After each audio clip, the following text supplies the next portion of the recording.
Hello, everyone. Welcome to this webinar. I welcome you all on behalf of Kemin Industries. I guess it's time we start. So, first of all, talking about what is the relevance, why we have taken our time from our busy schedules and we have assembled here. I would like to bring to your notice that while in poultry productions, while we are very considerate about what the bird is eating, at times we often forget that what the bird is drinking.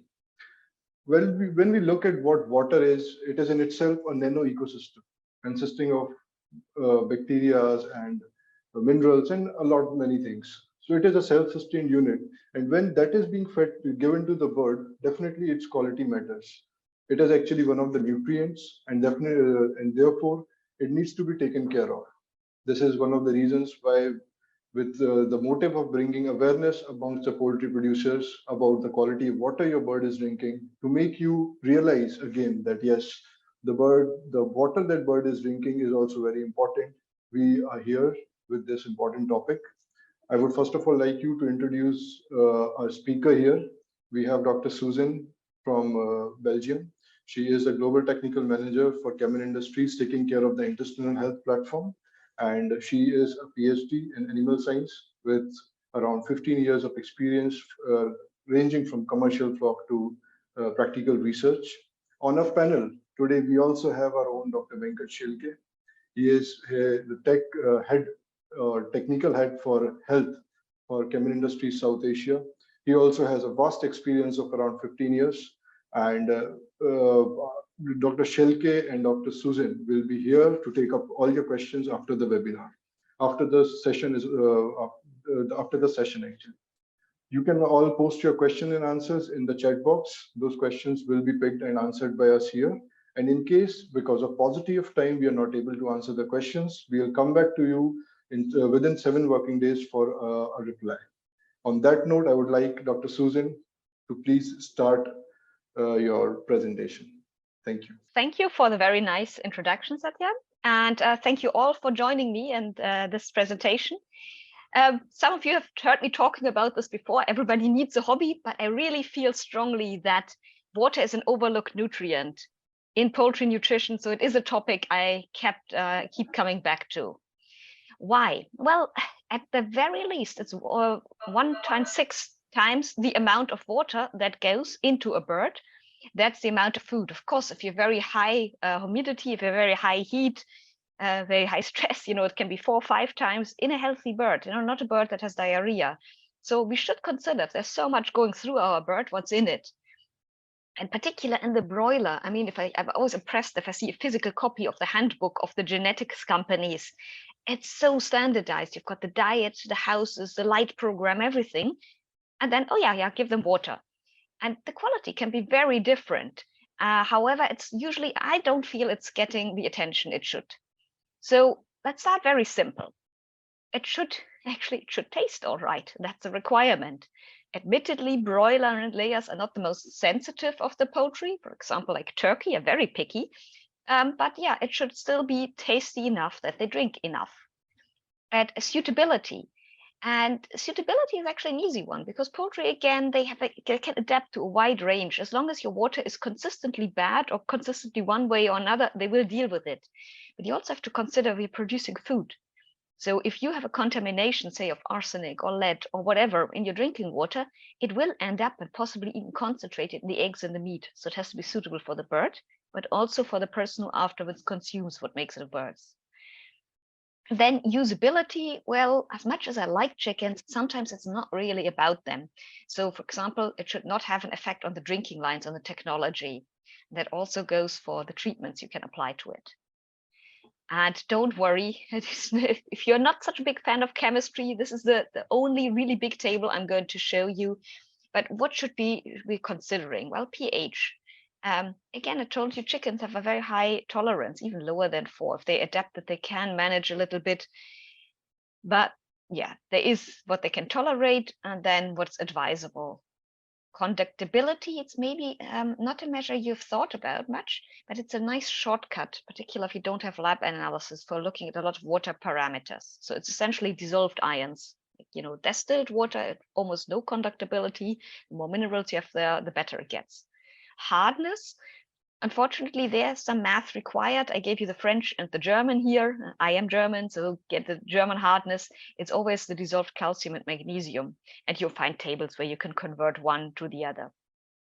Fluoride, again, sometimes you have natural things, chloride, phosphate. You'll find that if you're in an area with a lot of agriculture, but okay, with the phosphate prices at the moment, it's probably a diminishing concern because people use a lot less. Same with sulfates in some areas. For example, you grow rapeseed, you have them as fertilizers.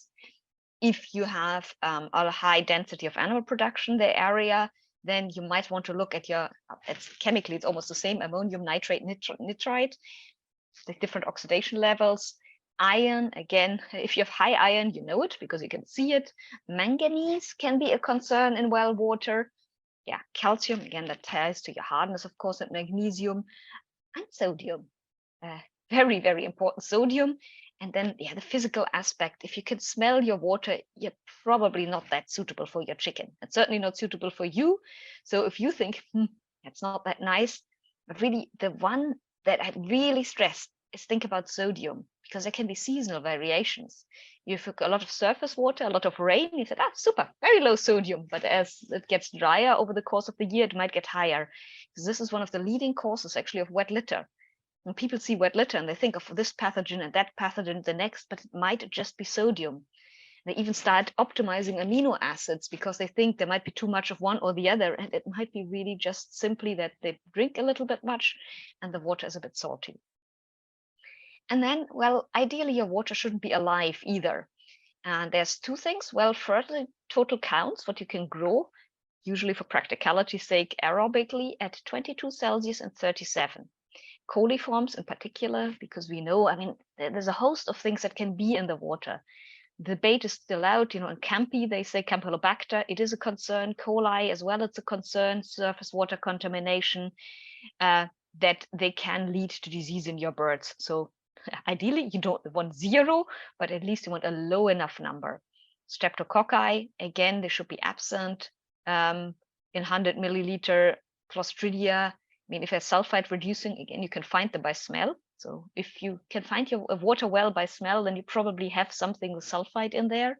And yeah, Clostridium perfringens. You might find them, but to be honest, it's more likely the feed that's the suspect there. But yeah, as little as possible. If you're in that lovely position that everything I showed you in the table before and everything I showed you here is okay, then you really do not need to think about water treatment, because you have a water that's suitable for the chicken, that's suitable for the technical things. However, as we are all farming in the real world and having water that doesn't come like that, in many cases, some sort of sanitation or treatment will be required.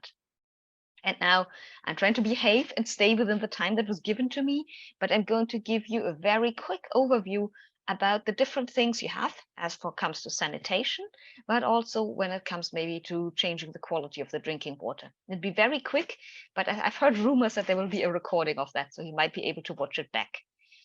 And I think to make it a bit more realistic, I'm giving you a sample of some real water. So this is an example actually of well water. And you see, even for me to remember, I've highlighted a few things. The conductibility is quite high. So you might think like, if it conducts, is it actually a high sodium? But it's not, it's a high calcium. Chloride is in acceptable levels. So this water is not per se a problem for a chicken, though the pH of 7.6, it's certainly not going to help your protein digestion. So here the hardness, because it was an analysis from France, it's French hardness. You can usually the easiest is from the microgram of per liter of calcium. Now, if a tap water there, built up areas, of course, people usually municipality water, and there you see the conductibility is lower. So if I see that, it's a fairly easy measure. You don't need a lab for that. CK conductibility is lower. That means there is less minerals, but still you see a pH at 20 Celsius, because pH is temperature dependent. So it doesn't really matter where you measure, but you should know at what temperature you did it. At 7.7. So it's still quite a high pH for a bird. They will manage though with that water. Now we have another well. And again, you see, I highlighted the conductibility and the sodium and the chloride. So this water, don't take it as advice. Don't go tasting your water on your chicken farm. I don't put responsibility for that. But this water, I dare say, you would actually taste the salt. So this is a very, very salty water. Does it mean you can't use it? Well, it is a concern because, yeah, with that high salt content, it will affect the litter quality. So as long as they don't lay eggs, you probably only get wet litter. Maybe you can manage it with a litter material. If you have control over the diet and you're actually including sodium, maybe you can take sodium out of your diet. Though, as I said, it can depend on rainfall, so it is something to watch out for. And this is a well that is also really from a farm example. And I think it's interesting to see that they did the aerobic counts of the bacteria at 2 different degrees. And it's important because different organisms grow at different things. If you just take a water sample, go to your local veterinary authority or to a lab and say, tell me, is there things living in there? Because they don't want to run those things for a week, they tend to do it at 37, like a bit cold for a chicken, a bit cold for a human, but yeah, roughly body temperature. Though you see there's not much growing. The water lines, they tend, depending where you are, often to be cooler. So you have other organisms, you might have fungi and molds, and they actually prefer slightly cooler temperature. So to really get the whole idea, if you can look at 21, 22, that's just a standard lab condition, and those warmer ones to see really, is there a lot of bacterial contamination? Like the Pseudomonas, which they found here, there's certainly responsibility for some of that count. They are a potential concern. I'm not saying they will make your chickens ill, but this is a water where I'd say some sanitation might be a good idea. Now, in this presentation, it's been pointed out to me, I have talked a lot about biofilm without ever explaining it, so I fixed that. It's unavoidable. It's like life, death in Texas. There's nothing you can do about it. You will have biofilm. You don't necessarily see it. If you see, that gelatinous, slimy thing at a nipple drinker like these ones on the day-old chicks with a low flow rate, you tend to see it more in the low flow rates when they're very small, then you have too much biofilm. So it is always there. It's a question of how much. And it reduces the effectiveness of your water lines. Anything you're giving, whether you're giving a mineral supplement, a vaccine, anything given by the water, if you have that buildup of that biofilm, it'll not get distributed as easily and as equally. So the ones at the beginning of the house are lucky, the ones at the end of the house, not so lucky. And even then, if you have so much biofilm, you said, okay, I'll fix that. I'll disinfect my drinking lines, but it can lead to clogging. So if you do like an intervention to get rid of biofilm, make sure those drinkers are actually working all the way to the end of the line. So particularly with intermittent cleaning, that's really something to keep in mind. Depends a bit what system of drinker you're using, but the moment you go in and you kill all that biofilm and it all comes out, you do want to clean your drinkers. I mean, you anyway want to clean your drinkers, but particularly then you want to do it. Now, ideally, in an ideal world, you should take your water to the lab and really know, what is your minerals? Is there anything of concern, like arsenic, as I said, you can find in natural wells. Is it alive? Though I also know that poultry farms are not necessarily in the vicinity of a lab. The microbiological sample, you need to get there in good time. So it might not be possible to get it analyzed. But that doesn't mean you can just ignore the water because you don't have a lab. There's a lot you can actually do to estimate water quality. I mean, pH, it's a little piece of paper you hold in your water. It is really not that difficult. Conductibility meters, also not that difficult. Hardness, if you have municipal water, they probably have also a lot of that information. So rather than having to analyze that, you can go to whoever supplies your water and say, do you have those parameters? And yeah, as I said, if you can smell your water, you've got a problem. It also should be visually clear. Anything contamination you can see. And I adapted the slide from a colleague. If you feel brave, you can taste it. It should taste salty. I wouldn't. I said pH and conductibility. It's really, really that simple. I mean, everybody that has ever done any science in school, I think we all got to play with those pH strips. Very simple, and you get those detailed ones because you don't really just want to know whether it's a 7 or a 9, but you want to know, where are you, particular if you use acidifiers. Conductibility, it's a meter. Again, I just showed you one example. It's fairly easy to do. Now, so you've got an idea about your water. I think one of the first treatments that comes to mind is acidification. Poultry really adapt really well to like very low pH, 4.5 to 5. So it's not that low. A Coke has below 3 of a pH. But yeah, 4.5 to 5 for drinking water is quite low. But if you go below 4, it'll infect water intake. So you really don't want fluctuations. And depending on your water source, that is actually the bigger challenge to keep a pH. If you had perfect control and you really want to optimize digestion, 4.8 to 4.9 would be ideal. But in reality, not many farms can do that. Why is that? Well, I'll show you some chemistry behind it, but the other reason is also economics. What is ideal for the chicken might not be economically feasible. I mean, I'm very biased. I live in the land of BASF and Perstorp. They are both about 2 hours away from where I'm staying. So organic acids are very readily available here, that depending where you are, they can be quite costly. So you say, okay, I only go to a pH of 7. It's still better than 8. It's a massive improvement for the chicken. So just because you cannot reach that very low, it doesn't mean you have to aim for it. It's just, if everything else is controlled and it's economical, but in reality, most farms, I think they're happy if they're below 7. Organic acids do a few nice things. They prevent scale formation in drinking lines. They're quite good to reduce the proliferation of bacteria, yeast, and algae. I'm not saying that they won't grow, but at a much lower rate. And they prevent the formation of biofilm. They also have the potential to reduce the acid binding capacity, so the nutritionists will appreciate it will help your digestion. Though they have a slight flaw. Well, they have more flaws. But one thing is you really have to know the buffering capacity of your water.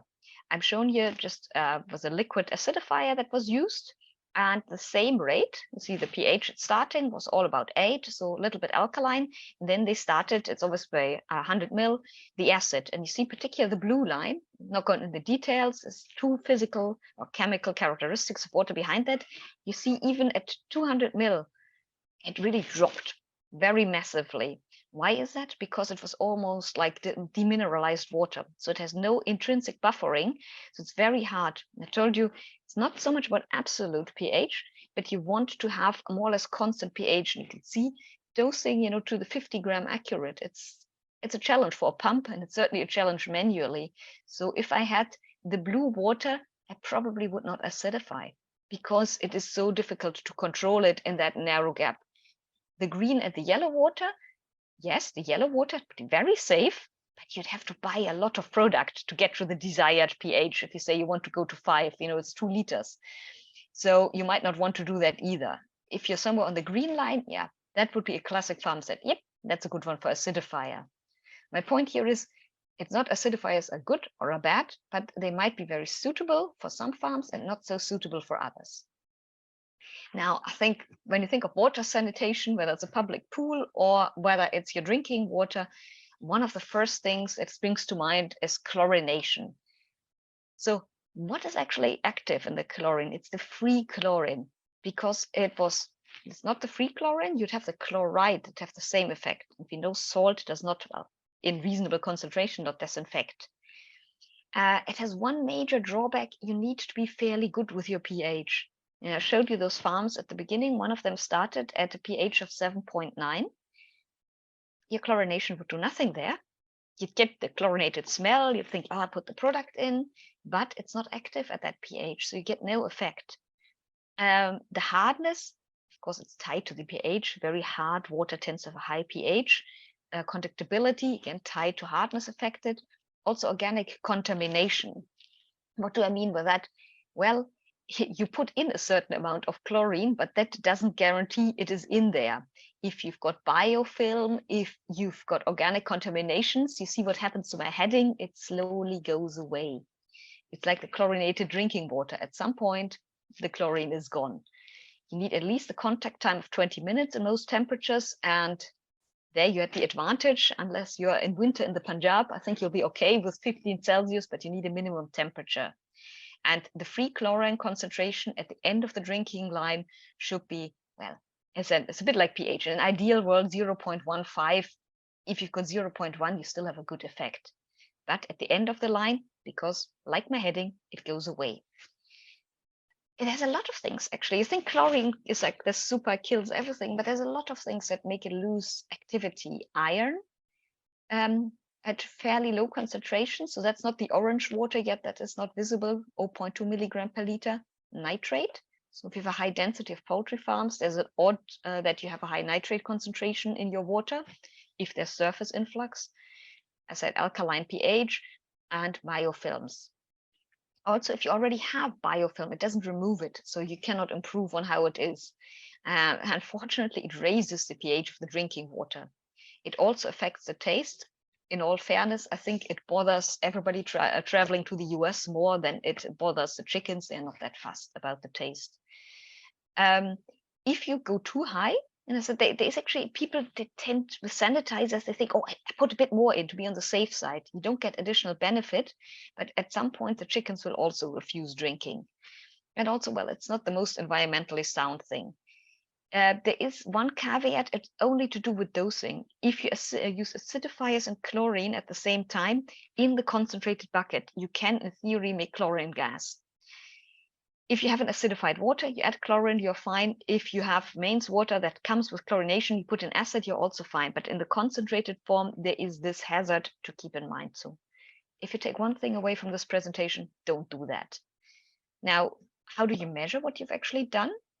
Well, a good thing is free chlorine is fairly easy to measure. As I said, in an ideal world, you're looking for these 0.15 ppm, even a bit less. But again, it fades, so measure what arrives at the last chicken, not the first chicken in the house. And yes, measure free chlorine. If you look for chloride, you're measuring your salt content. That has nothing to do with your sanitation. So keep in mind which of the two you're measuring, that you're not confusing them. Now, hydrogen peroxide, it's another sanitizer that can be very popular. It's an extremely strong oxidator. You're looking again at 30 ppm at the end of the drinking line, and also a pH below 7. Because of this pH dependency, it's actually very often combined with peracetic acid and also stabilize it, because hydrogen peroxide otherwise is volatile. At a low dose, it reduces bacteria, it prevents actually development of biofilm, but you really have to dose it correctly. If you go very high, it also removes it. Why do I stress you have to dose it correctly? Well, first, it goes away. So you have to have enough. So my headache went away, it goes away, but it does affect the taste. It's not exactly a harmless chemical to handle. So it's not necessarily, it is toxic. So it's not necessarily something I would want to have on the farm for the safety of the people handling it. And as I said, it affects the taste. So even a broiler, if you don't get your dosage right, will refuse to drink the water, or at least reduce voluntary water intake. So to be used with caution. It is, interestingly enough, quite easy to test. There's a peroxide test that you can get, like the pH strips. So again, you don't necessarily need a lab. I'm not advertising the company that makes those. There's other company that make them, but this company makes nice pictures. And the peracetic acid, there's also test kits for it. Now, ozonization, I know it's also very widely used, and it has a terrible reputation for toxicity. I never understood why people are not afraid of hydrogen peroxide. That's just as toxic as ozone, but yeah, it's undeserved. It's not great, but it's not that harmful. It can be very easily generated, but it's a very elaborate system to make it. And I had to laugh because I was looking at an advertisement preparing for this, and they said, oh, yes, this new technology. Well, it's not that new. The first publication is from 1857, how to make ozone out of water. So it's Siemens, Werner Siemens, another German, so I had to mention him. So it's not a new technology.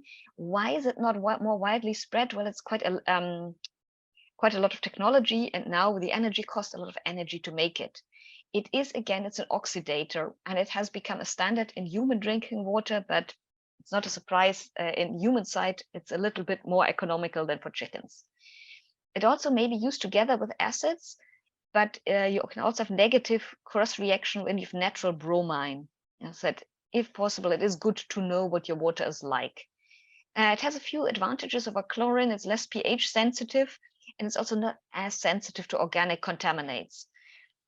At a lower dosage, it reduces bacteria and prevents biofilm. At a higher dosage, can even remove it. But it has a slight flaw because ultimately it goes back to where it came from, to water. So it's not very easily measured. So we know what it does at different dosages, but it's not like with a stick or with a very simple technology that you could know how much you're using. I think this is one of the biggest challenge for a field application. And yeah, when it's reacted, it's away. So again, there's no lasting effect on your water.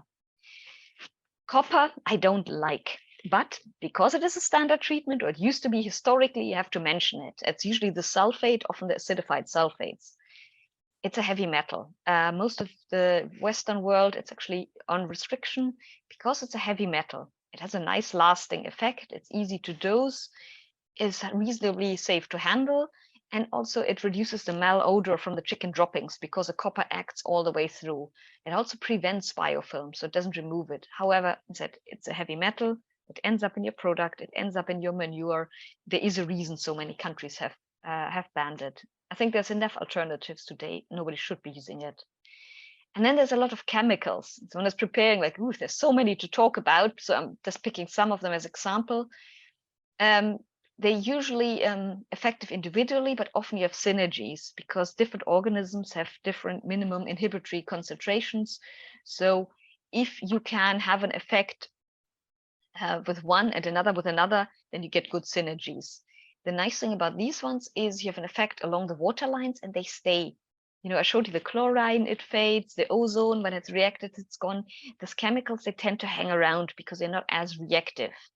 And also, of course, we are all doing our best not to contaminate the environment with a leftover from a protein, but where you have intensive chicken production, you always have this challenge that you might have ammonia in your surface water. And these guys, they remain active in the presence of ammonia. It also, as I said, pH, you really want to be below 7 at the very least. You have no effect on water pH, so you're not lifting it. Unfortunately, you also have no effect on scale formation. So if you're very hard water, it's either something you have to just live with or something you have to address a different way. Another little challenge is that it's very difficult to measure in the farm. So you need to get a lab sample. On the other hand, that means either you take it once to the lab or you just buy a very standardized product. You know, it's not so dependent on the water chemistry like an acidifier where you should do a titration really to start. And now there's one of the newest kits that I find quite exciting is chlorine dioxide. And unfortunately, people see chlorine and said, oh yeah, I know it. No, it's not a chlorination. I said before, it's the chlorine that is the active ingredient. It is a chemically different active. It has oxidative power, but also some direct antimicrobial effect. And it's made actually on site. So a bit like the ozone. So you have something you make on site and you produce it. And all the others I could associate a color with, you know, chlorine, it's in the name, it's green, copper is blue. Unfortunately for this, I have no color because it's colorless. It's low toxicity because I don't only like chicken, I like people too. It has a low corrosivity. It's relatively easy installation, but unfortunately it's not so widely available. So if you're getting all excited to see if it's available to you, it's effective over a wide pH range, and it's less affected by temperature variations. And again, where you have chicken, you might have ammonia. It's not affected by that. It resists neutralization by organic load. So, you know, said the hydrogen peroxide, it reacts a lot with the organic load in the water. So you might never get to your pathogen because your sanitization is busy with the rest in the water. But this is not the case here. It's also quite soluble, which is of course helpful. The chlorine dioxide, but it's you have to compare it really to what is there because it's a new child. And I think most people know the sodium hypochlorite, they know the peracetic acid, so it's a good reference. And if you have an exposure of a minute, I think that's definitely doable. You see, it is actually very, very low concentrations that have a 5-log reduction. And again, it's a bit like with antibiotics. You don't need to get rid of everything, but if you've got a 5-log reduction, the chicken can do the rest. And yeah, so it also removes biofilm. See, talk a lot about biofilm. Now, I gave you half a chemistry lecture. If you're still with me and you're still awake, now I'll go a little bit slower and talk a bit about how do we actually apply this in practice. You know, you have your water. Hopefully you have a good idea what's in there. either with some tests or some laboratory, or if you get water from a supplier, they usually should have that information.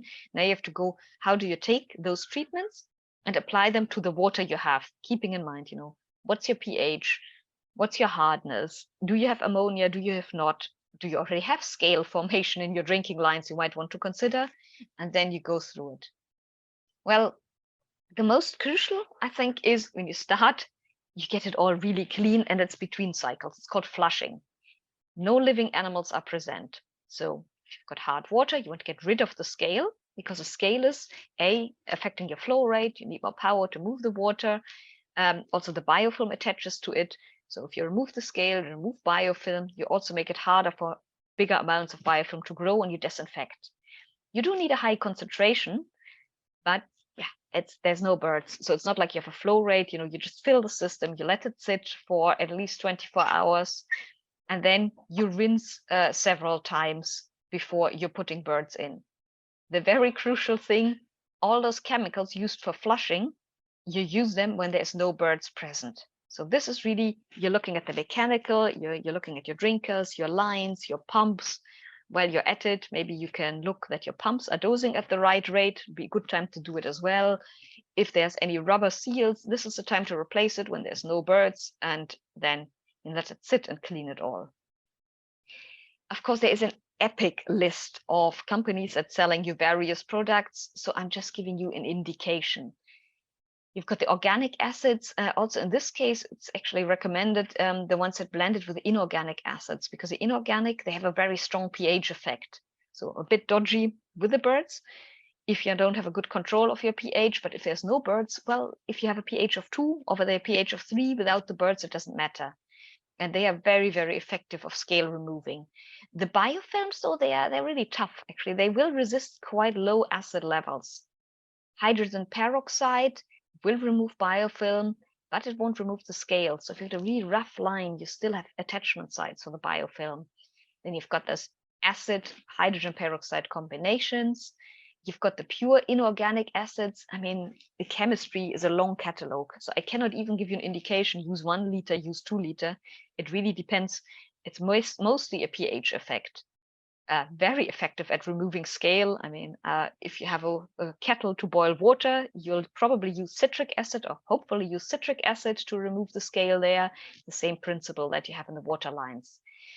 Something to really consider, though, at this point, and only when there's no bird, is the alkaline products, because a biofilm is a lot more sensitive to alkaline cleaning than it is to acidic cleaning. So it's a very good way if you have a concern, a lot of biofilm, maybe the last batch was a bit over, maybe the flow rate was a bit low. This is the time to do it.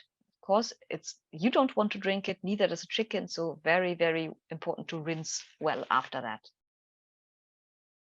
Now, maybe you have birds now and your water lines are not great. You want to have a periodical cleaning. So there you go with a medium concentration. It'll often be the same chemicals. Again, you do it via the medicator bucket. You have to really watch your drinkers for clogging. I mean, the typical is people do this in a periodic cleaning because they want to give a vaccine, an oral vaccine. But if you then don't check your drinkers, there's lovely pullets here, very expensive pullets. So if you do like one of those intermittent cleaning, a periodic cleaning, and you block maybe the last 10% of the drinkers at the back of the house, these birds will also not be getting their vaccine. So really watch your drinkers, because you will be, depending on your application, removing biofilm. They'll then sit at the back of the line in the drinkers. So it makes sense to do it, but keep in mind where the biofilm is going. Now, again, a lot of commercial products, so just organic acids are the most commonly used, I'd say. Again, also the hydrogen peroxide and the peracetic acid is commonly used. They all inhibit growth of bacteria, yeast, and the formation of scale. Though, as I said, if you have a lot of build-up and you go like maybe 200 mil even, you will not remove it. It'll not get worse, but you probably not fix it. That's between the cycles. And they all work. It depends a bit, basically also what's available to you locally. Now, if it's economically possible, the best is probably actually to treat continuously. And people think that means they have to have a dosing pump and put it in. No, for example, if you've got a water tank where you put a day's water at the top of your house and you treat that water in the tank, maybe your concentration will vary a bit, but that means the whole day the chicken, not the children, the chickens will have a certain extent of your treatment in the water.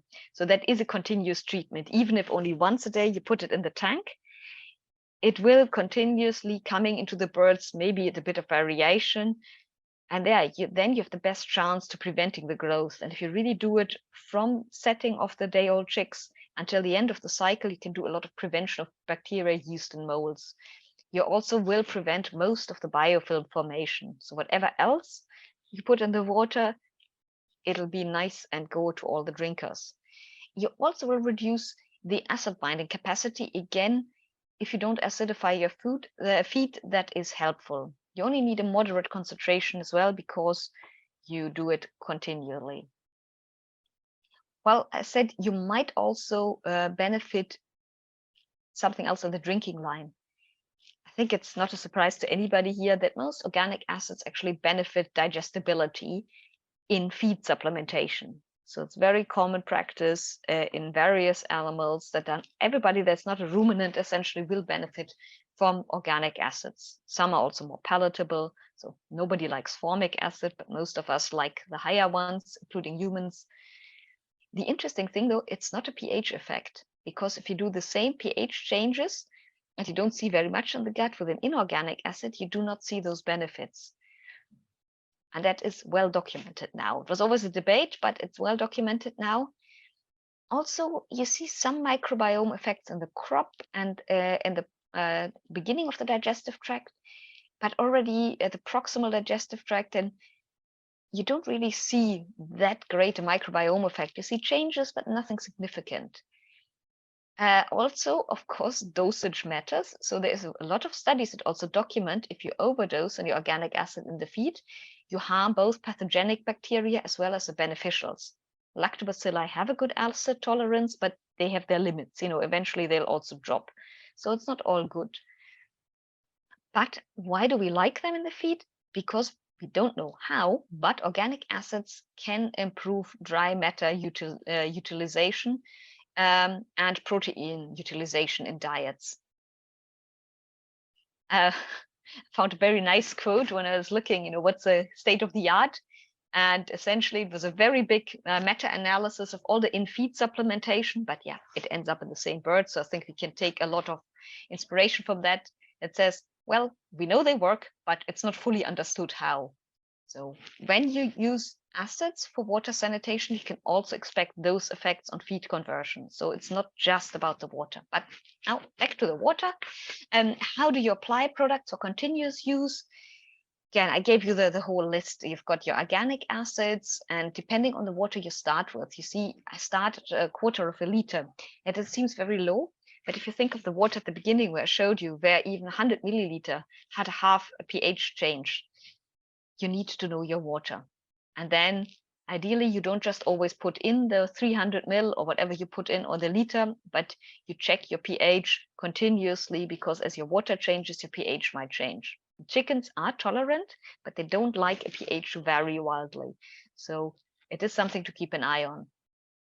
If you're looking at more sanitation, not just the pH and the digestibility, there's also quite a few products that have organic and inorganic acid. It's blend. There's a lot to be said for that as well. You've got your hydrogen peroxide, peroxatic again. As I said, the new child, so to speak, on the block, chlorine dioxide, very interesting. And yeah, the copper sulfate. Yeah, I think it should go out for the arc where it belongs, because it's just a little bit too heavy metally and too toxic, but it is there. And as you use it, yes, it's about the drinking line and the quality and what the price is in your local area. But yeah, the acid binding capacity, it is something to keep in mind as well. As I said, the copper sulfate is acidified, otherwise it wouldn't have an effect, because it'll affect your digestibility. Current feed price is something to consider. Now, I'm going back to the farm here. First of all, on the farm, you really can do your first evaluation. And you think the water is only the thing in the nice clean sample bottle you brought. No, look at the drinkers. I mean, if I see that drinker there, okay, it's ducks, not chicken, but it's a nice illustration of that type of bell drinker. You know, this microbial quality of that water is not as good as with a nipple drinker. So look at the drinking lines. It's not what you have in the tank. It's not what you have in the line coming into the house. It's what does the bird get. So look at the whole system to evaluate your water. So the barrels, the medicators, the drinking lines, and then at the end, as I said, visual. It should be clear. It shouldn't be smelly. If you don't have a chemical analysis, conductibility is a good indication already how much dissolved minerals you have there.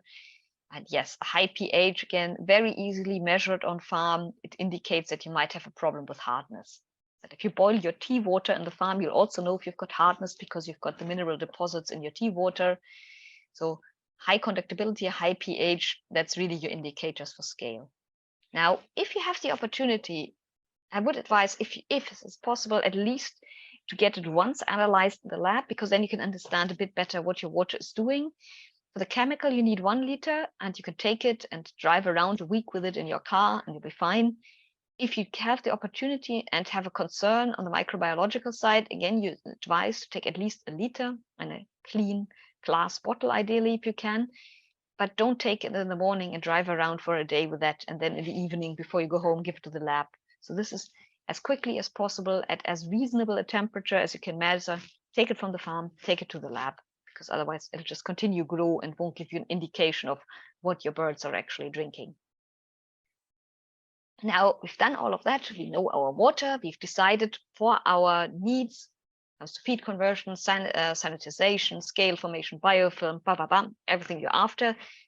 You know what you want to use. So is it actually working? Well, on the farm with the acidification, yeah, you have ideally do a titration, figure out exactly how much do you need for that water. The pH, measured at several points. It's very easy, it's very cheap. Peroxide, the same. Chlorine, if you use it, at the end of the line, because remember, it goes away. Your chemicals, if you cannot measure them on the farm, well, my advice would be go to a trusted supplier where you can get exactly what they say. If they say it's so many milligram and use one of these per 1,000 liter, that's your best bet, because you probably cannot go back to the lab to analyze it all the time. So make sure that the birds get what you promised them. That I'm coming to my last slide. Well, the second to last, taste, suitability, and usability. This is what you're after. So it's the very first slide, the taste okay, is it suitable? As in, is it suitable for the bird and for the human that eats the bird or the egg? And then usability, will it actually work for your water lines? And that includes the treatment. I said inorganic acid have a high corrosion risk. So if the metal in your water lines is not that great and you come in a high concentration of an inorganic acid, you have a potential problem there. Poultry actually quite tolerant. Don't change it overnight, but poultry will tolerate quite a lot if you change it slowly. If you get a lab, think about you need 2 liters, but really most of the work is on the farm. So you should be monitoring that it is working, that it is there on your farm. And yeah, hopefully it has arrived after, but with all the methods now, there is not sort of the one wonderful solution that works for all farms and works for all applications. So you have to know your water, and then you need to know your needs. Are you just after sanitization? Are you after something else? And then you have to use the method that fits your water and choose with that. And with that, I thank you for your attention. And I hope there'll be some questions for me. Thank you. Thanks a lot, Dr. Susan, for such a wonderful presentation. I mean, it covered almost everything, right? From what are the chemical parameters? I mean, how the water actually is chemically, then how to measure it. I mean, what are the parameters we should be looking for in terms of chemical parameters? Then talking about how exactly water is behaving and how you can apply these disinfection protocols finally into the solution as a solution, and like a very extensive coverage. So thanks, Dr. Susan, for this. And now I can see some questions in the Q&A box, so we can start taking questions. So again, for the information of our audience, with Dr. Susan, we also have Dr. Venkat Shilke with us, who will be helping us to answer these questions as a panelist. So first of all, I'll take the questions which are in the Q&A box. So, sir, the first question is for Dr. Shilke, I guess.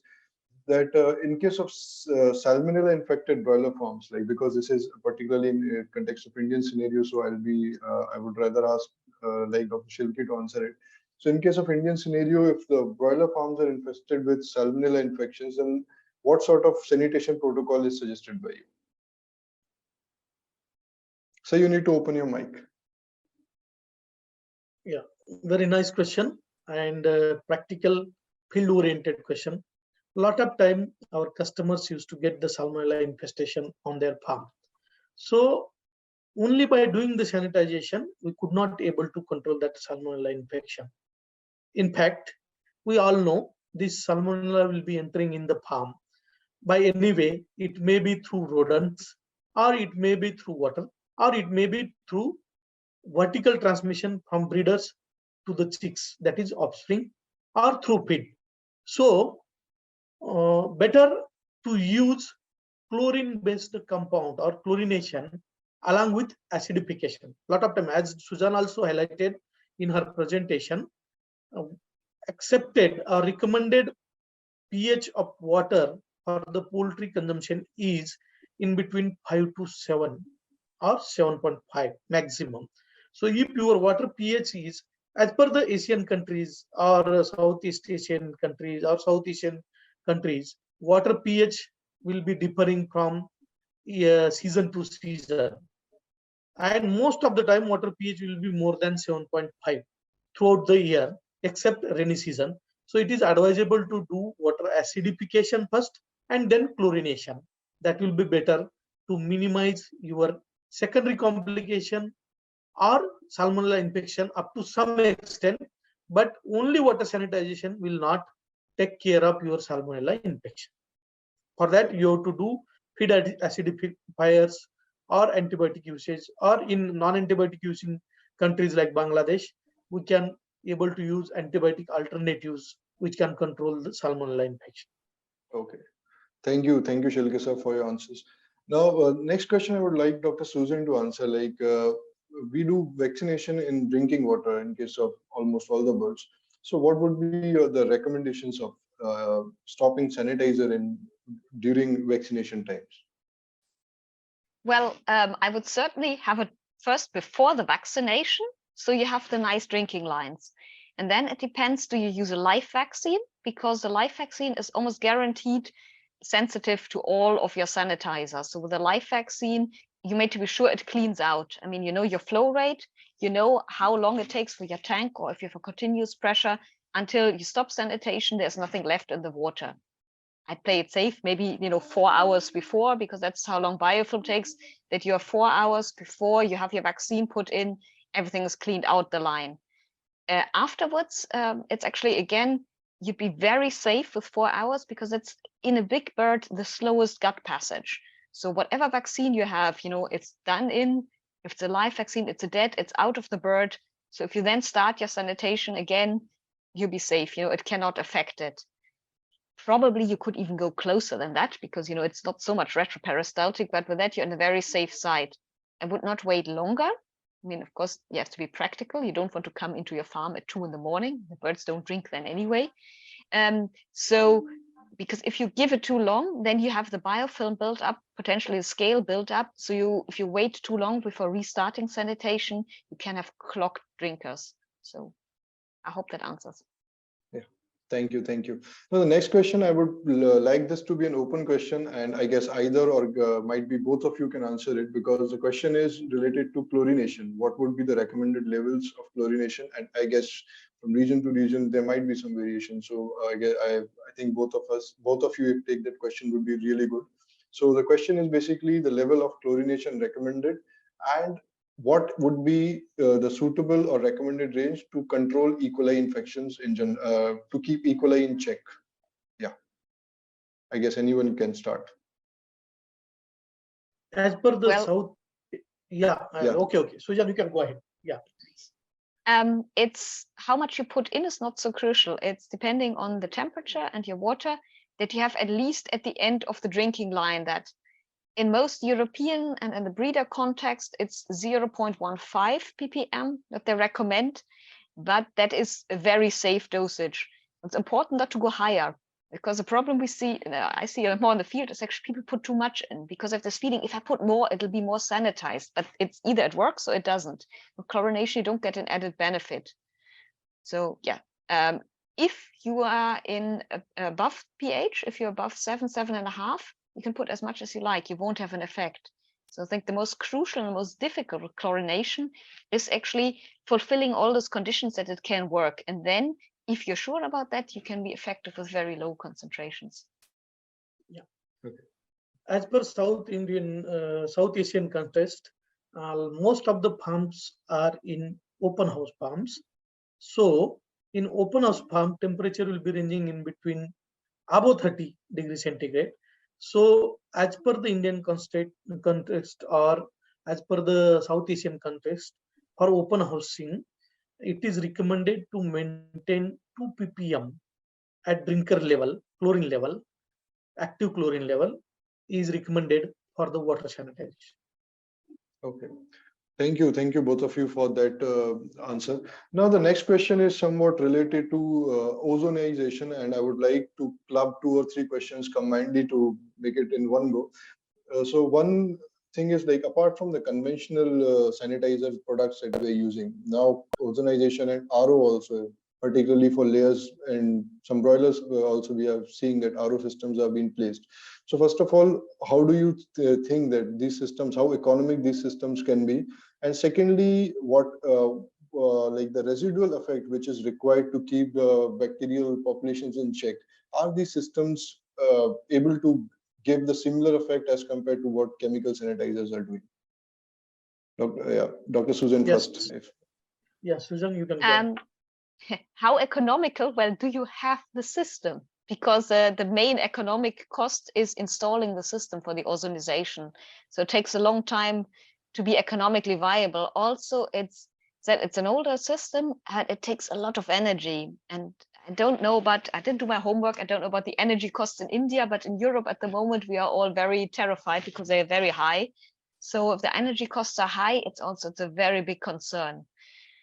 It does work very well. I mean, there's a reason they use it for human drinking water, but it doesn't have a residual effect. So if you have an open-sided houses where you have dust contamination, and you have very little birds where the flow rate is not so high, and water sits a little bit more, you don't get much protection then as the water sits there. That is, I think, in the chicken versus human context, the major drawback of the system, other than the cost.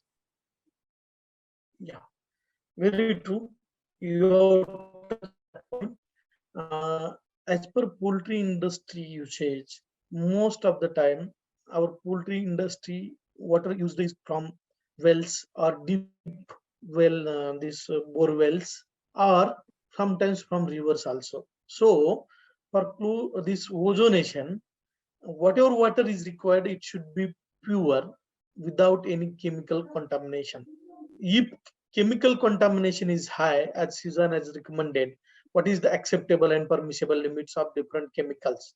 So if it's more than at acceptable limit, that will cause higher cost, number one.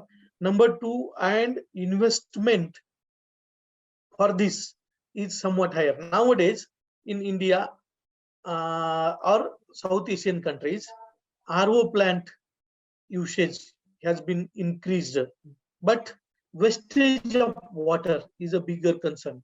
As our country is mostly, we are having that water crisis situation in Indian climate or South Asian countries. There are a lot of water scarcity problems are there. So in RO system, there will be more water loss, more than 40 to 50% water loss will be there.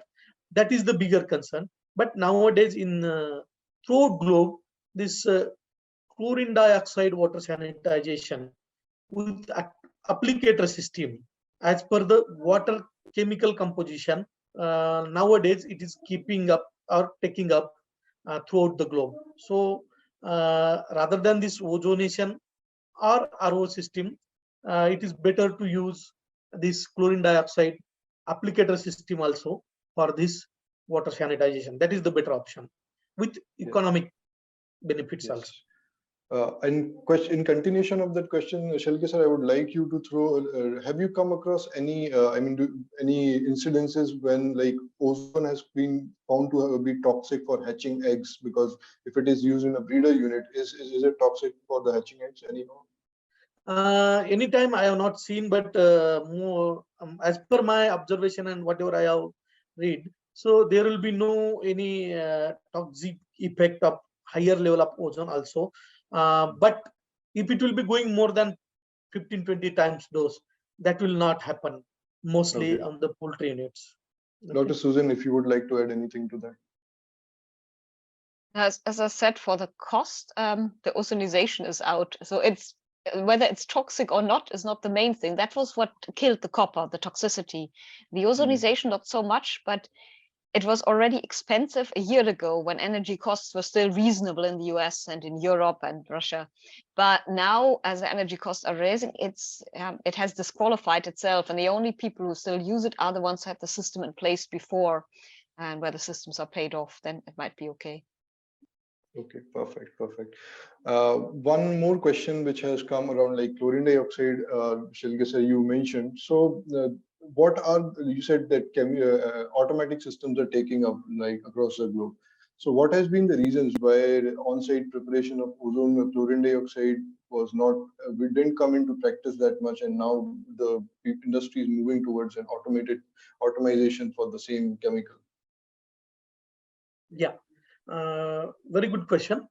This chlorine dioxide has came in poultry industry from decades together, but till now it has not well accepted, or it has not taken up like chlorination. Why?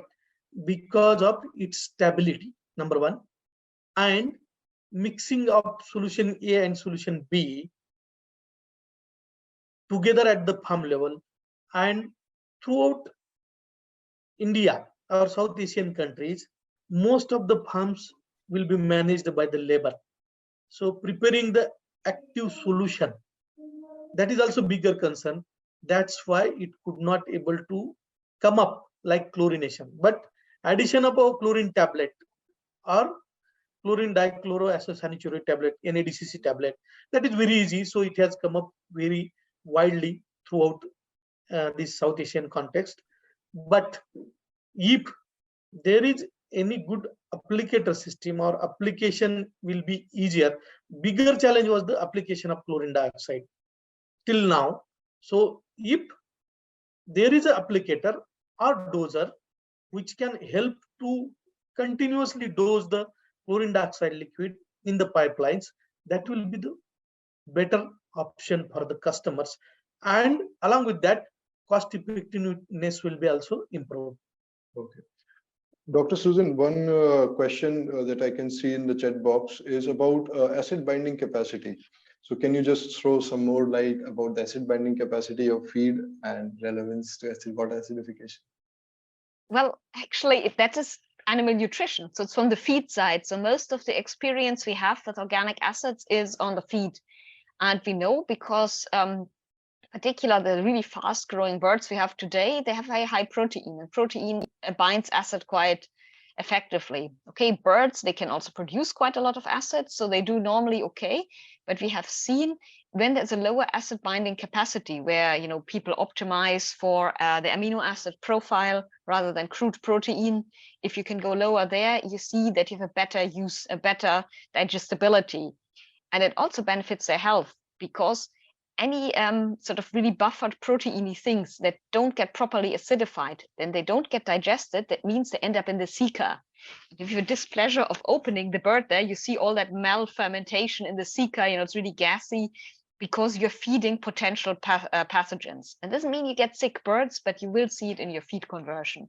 I mean, they are meant for a certain degree of alkalinity buffering capacity. And if you feed them this very, very high protein diets compared to what the wild bird was made for, they have potential problems. So whether we give an acidifier in the feed or whether they get a little bit of a benefit because our sanitizer we use against the scale in the drinking lines also benefits a little bit the bird.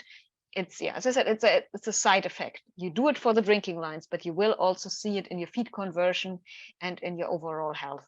So this is something like what acidification is serving the purpose beyond just sanitation and like also improving digestibility. So that was one of the questions which automatically got answered. And would you like to throw in the continuation, like in your presentation, it was covered that microbiome effects have not been much observed in literature post 2014. But if you could just repeat the same thing because it has come as a question. So yeah. Yes. Essentially, when we started using organic acid in feed, I mean, they predate my career in the industry, but I learned about it at school, university. We all said, okay, it's acidification. The proteases work better, the natural proteases, because at that time there was no endogenous ones that we gave, and the enzymes work better. Therefore, we have better digestion. Then said, okay, it's not a pH effect because there is no statistically significant change in pH in the gut when you give acids, because the chicken neutralizes with the bile acids. So then I said, okay, it must be a microbiome effect. And now that microbiome analysis has become much more widely available, we looked at that, and yes, you see changes at normal commercial dosages. They're not significant. As a rule of thumb, you need a log more or less to have really an effect. So we now think it's probably not a microbiome effect. So it might be tight junction. It might be a purely physical effect we haven't thought, or chemical. So no, if somebody says, I can tell you exactly why organic acid works, my organic acid that I'm trying to sell you, I would strongly advise them to bring the literature, because it's not that clear. We know they work, but we cannot explain why. Okay, perfect. We know it's not pH. We know it's not microbiome. Okay. Dr. Shilke, would you like to throw some light on the use of hydrogen peroxide, particularly in context of Indian conditions? Or where exactly and how exactly we can use it and utilize that compound? So if we'll calculate, as per my understanding, hydrogen peroxide as a water sanitizer will be used by not more than 10 to 15, maximum 20% customers, because of its application and its hazardous nature. But for water pipeline flushing, I will think, or I'm having opinion that like hydrogen peroxide, nothing is there better than that. But nowadays, water acidifier usage for water pipeline flushing or biofilm removal is taking up because of its easy way of handling and easy to use it.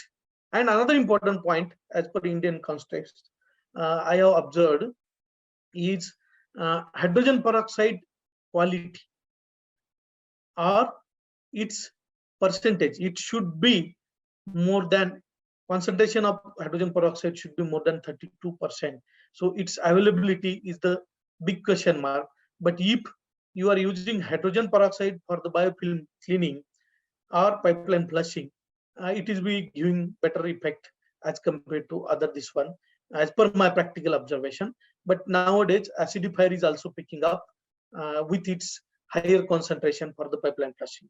But as a water sanitizer, hydrogen peroxide usage is least. If we will compare it with acidifier chlorine or chlorine dioxide, hydrogen peroxide will be least one. Okay, since we have already exceeded by 4 minutes, just with a couple of questions to Dr. Susan, we would like to close this session. So the second last question to you, ma'am, like as we said that for the chlorine-based sanitizers to work, the optimum range should be around 6 to 6.5. It makes 7, but it should be around 6 to 6.5, what the general recommendation comes out to be. So would you like to just throw a light, why exactly to bring the pH up to that level is required? Everybody's favorite subject, chemistry. And because you need the chlorine not as a salt, but you need it as a dissociated form. And that is dependent on pH. So in this pH, you have the curve, you always have the different type of molecules.